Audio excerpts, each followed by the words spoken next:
This is a battle in the second round of the YouTuber tournament between Aggony1Pain1Achilles and Attila the Great.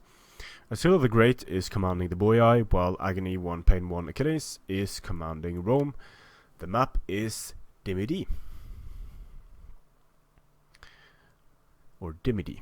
Not quite sure how to pronounce that. A lot of strange names in Total War Rome 2.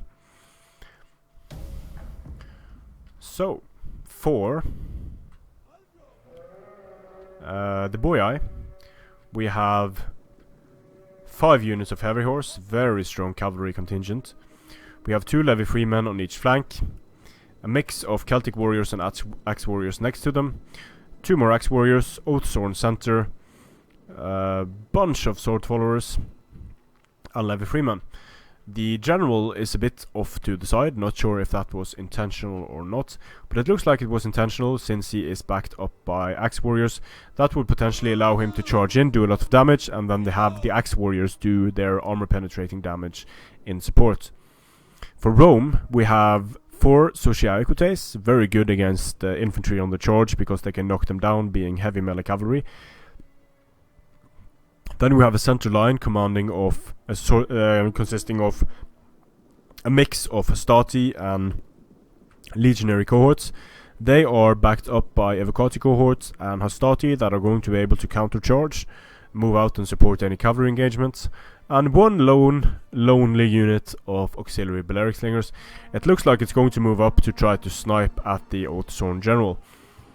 Now, another reason for having the Oathsworn general off to the side might be that skirmishers are often deployed in the center, and then they would be able to do a lot of damage to the Oathsworn.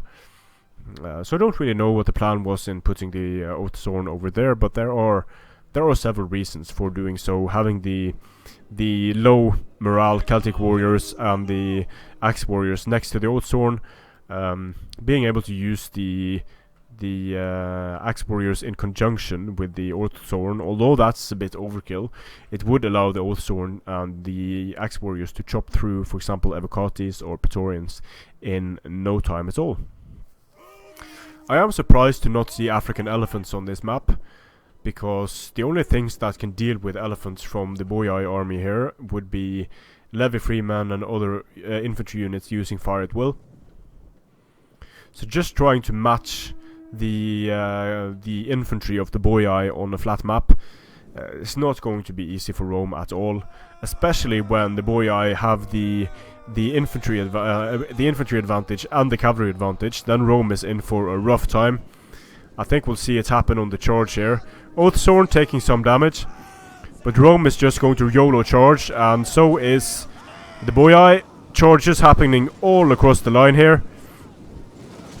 And the sword followers are going to do super well against legionary cohorts on the charge. You can see them getting a comfortable lead in terms of kills already. Yeah, legionary cohort can't really stand up to sword followers. Hastati is not going to be able to stand up to sword followers. And nothing that Rome has is going to be able to stand up well to what the Boii brought here. A nice rear charge from the heavy horse, going in and breaking the Hastati. This is going to free up this unit of axe warriors. It's going to be able to rush in and support the Evocati cohort. It's going to do well there. Then we have the unit of Celtic warriors. It's going to be destroyed by the Hastati and the Evocati.